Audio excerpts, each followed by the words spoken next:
Hello everyone, welcome to my tutorial.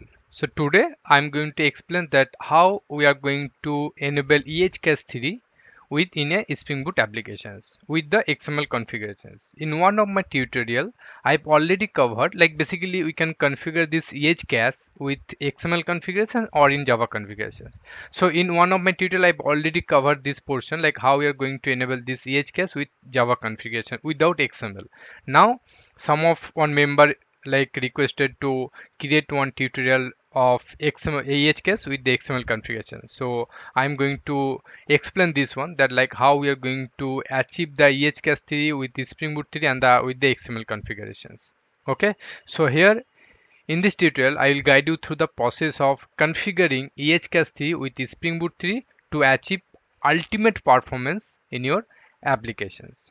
Okay, so first before going to any detail of it like how we're going to create the project and all, just understand the importance of caching in improving the performance of your applications. So cachings basically help us to reduce the load of our database by storing frequently accessed data in memory, right? It's basically reduce the database calls and allow us to faster retrievals and improve the response time. So this is the benefit of the caching. EHCache 3 is a popular caching library that help us to integrate seamlessly with Spring Boot 3. We can easily integrate EHCache 3 in a Spring Boot 3. That I will show you here.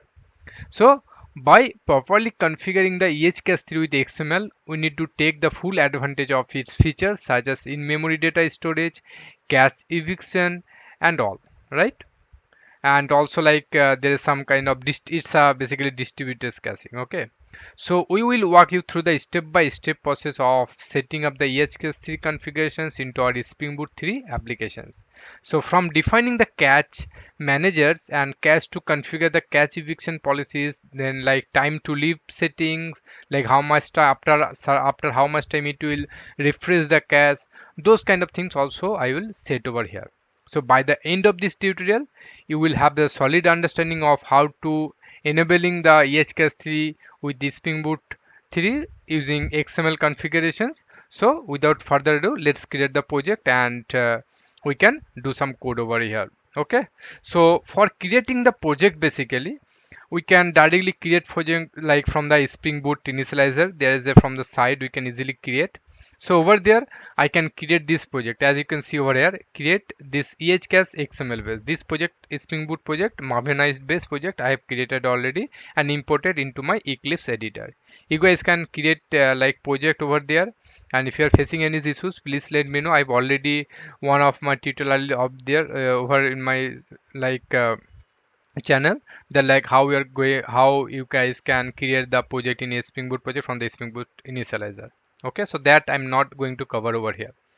So now if we talked about the project creation and all, so now to enable this one like for EHCache we need to use some dependencies over here. So what are those dependencies? So I have already like these dependencies over here like starter web.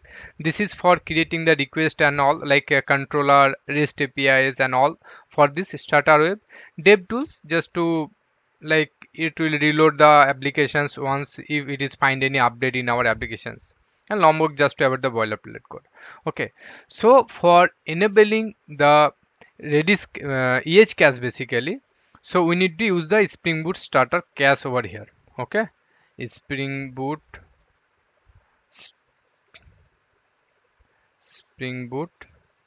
starter cache. This okay, this starter we are going to use over here. Another jar is like required, that is org EHCache. Okay, we don't need to mention the version, it will automatically inherited from the parent one. Okay, next org.ehcache, not this one. Let me add this over here. Org.this. Okay, so this one again we don't need to add the version over here, and classifier it will be a Jakarta. Okay, so these two dependencies we need to add over here. So after adding these dependencies into our POM file, what we need to do next? We need to like add one annotation in our main application, that is enable caching. That is actually important caching. So for enabling the caching into our applications, so this annotation is required. Okay. Next, what we will do? Next, we will create one EHCache.xml file, and then that particular file we are going to create under this resources folder. Okay. So what we are going to do over here? We are going to create this EHCache.xml file. So let me create that one over here. Here, like file, then the name will be EHCache.xml. So this file basically contain the cache information. Okay. So the header will be like with the config tag, and we can also end over here, like this will be the header tag that you can add. Next, we can defining the caching defines. I will explain the detail about it. Then we are going to defining the caching name over here. Okay, so this is the actually tag, XML tag, that basically used to defining the cache. So here basically we can defining the caching name, like key basically. Okay, that name, like what will be the caching name. So the name, let me, we will define later, like based on the what APIs we are going to call over here, what method actually basically. Then here another key will be like it will be a key type. Okay, then value type. Okay, key type, like what will be the key for this particular caching, then value, that also I will like explain. Then expiry, like we need to defining that expiry level over here. Like suppose we are defining one cache over here, so after, if we defining in which time, after certain time, it will automatically basically refresh the cache. So this will be the time, this is second, that means after this time it will automatically refresh the cache. We don't need to manually do anything over here. Another important sections over here, that is called the resources. So what is the purpose of it? Like it there basically we can define the heap entities, okay, and also the of heap. So what are those?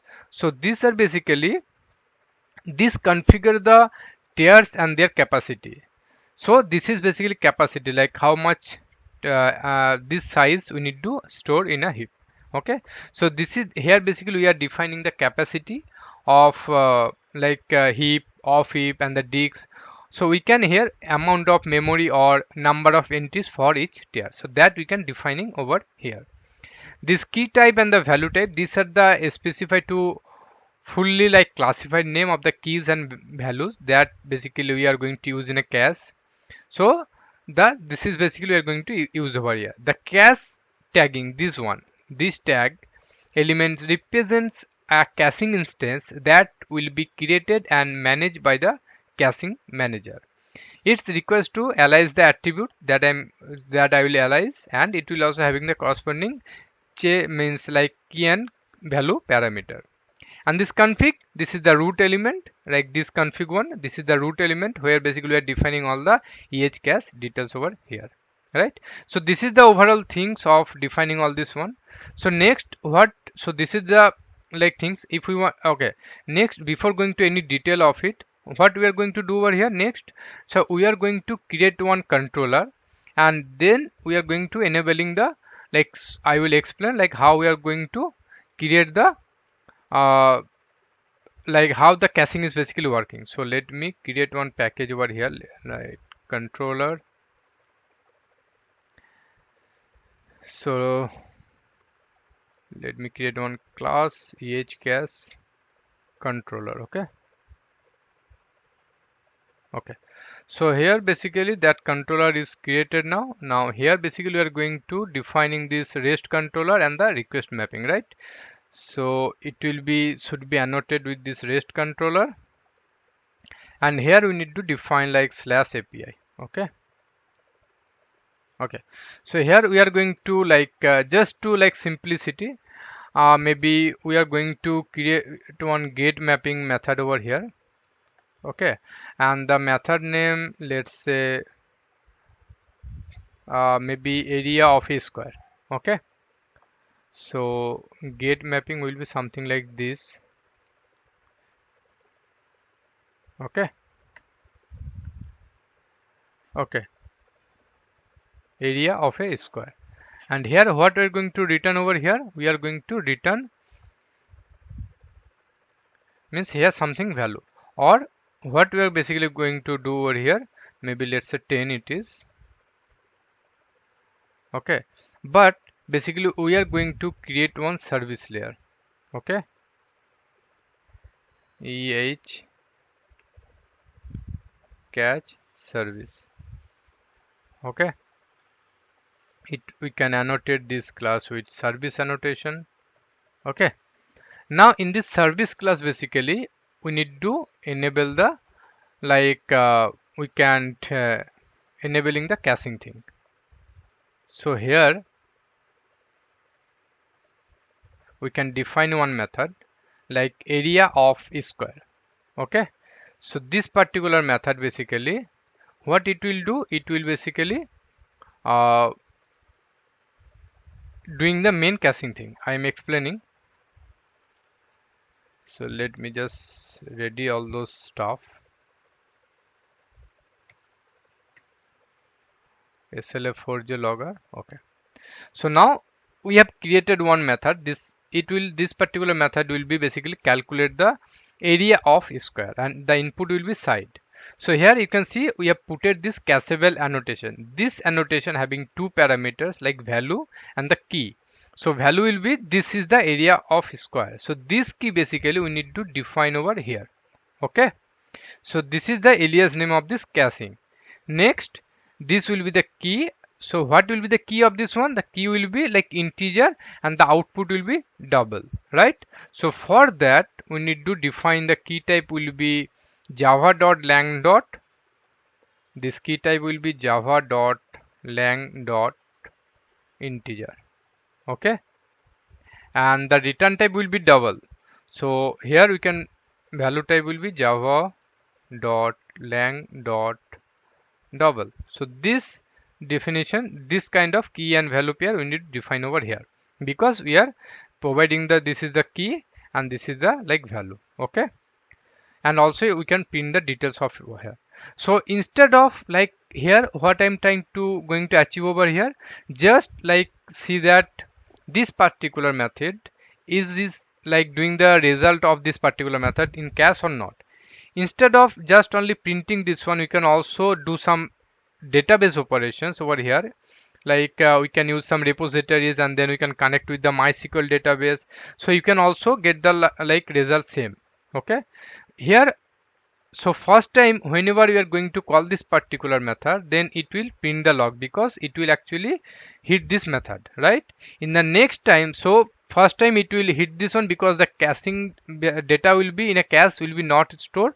So first time it will hit this particular service, but from the second time it will fetch the data from the cache. So it will not print this log. That I will show you, right? Okay. So this is the thing.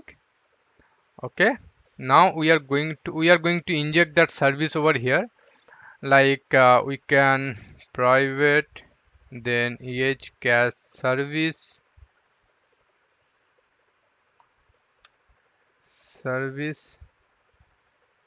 Okay, and then we can use the injection of this one, or maybe we can directly use this auto. Okay, either we can do the constructor injection over here, or like we can also do the setter injection. So this area of square, and here we need to pass this side. So now we are calling this service over from over here. Okay, so now all the things were done over here. Like we have created this config, means added these dependencies over here. Then we can defining the XML. One more point actually we need to done over here, that is we need to point out that what kind of caching we are using. So for that here we need to mapping this EH.xml file in the JCache config. Okay, so this is needed, then only it will able to read this one, else it will not able to read this one. So now if I start this application, let me start this one, run as Java application. So it will not take much time.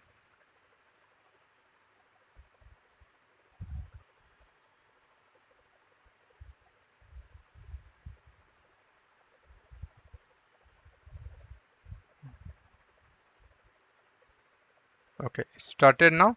Now we can check from the postman, right? Okay, I have cleared the console over here. Now from the postman I have used this localhost. Tomcat started in 880 port, then API, then area of a square, right? Like this one. Where is the controller? So API, then area of square. So we just need to pass this parameter side, right? So based on this, it will return us the area of a square.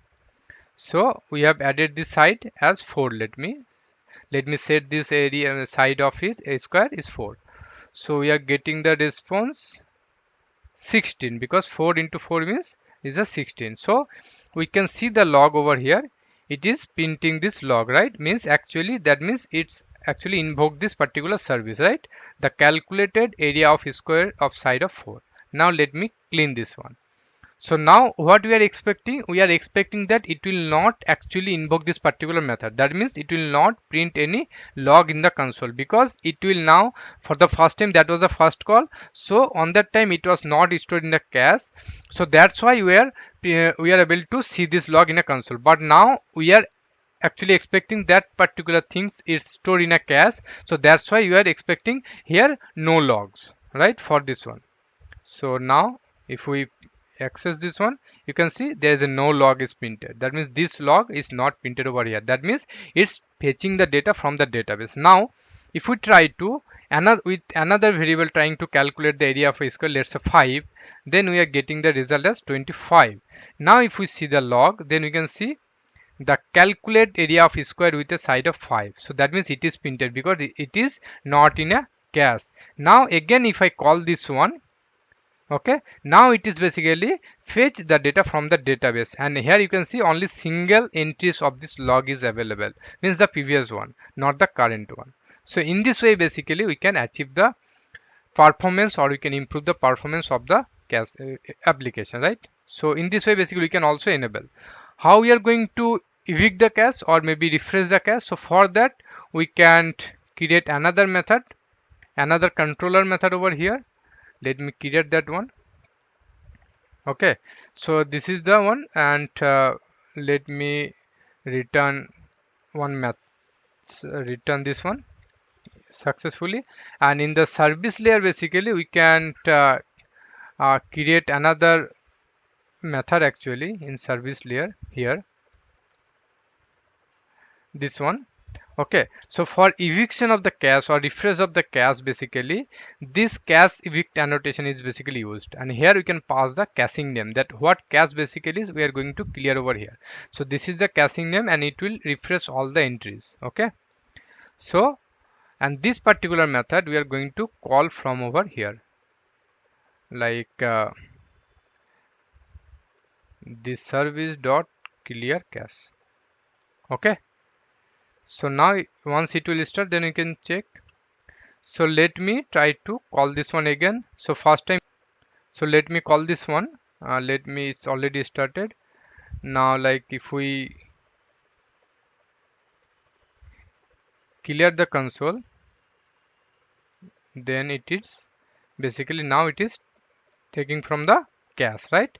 Now if I try with some another values, let me 6. Okay, so you can see the log is printed over here. And now again, like if I try to call this one, then you can see it is coming from the log, coming from the cache. Now we just want to clear this evict, means we need to call this one so that it will clean all the cache, right? It will refresh the cache basically. So let me call this one. So you can say cache clean successfully. Now if suppose this 6 and 5 already in a cache, so now previously we are not getting any log in the console, right? Now suppose we are expecting the log because we have cleared the cache. So yes, we can see the log is over here for the 6, right? For the 5 also we can get the logs because now cache is cleared. So now you can see we are also getting the logs for 5. Now again if I clean, means click this one, if I again call this service, then we are not getting any logs over here. So this is the overall things that how we are going to use this EHCache 3 in Spring Boot 3 with XML configurations.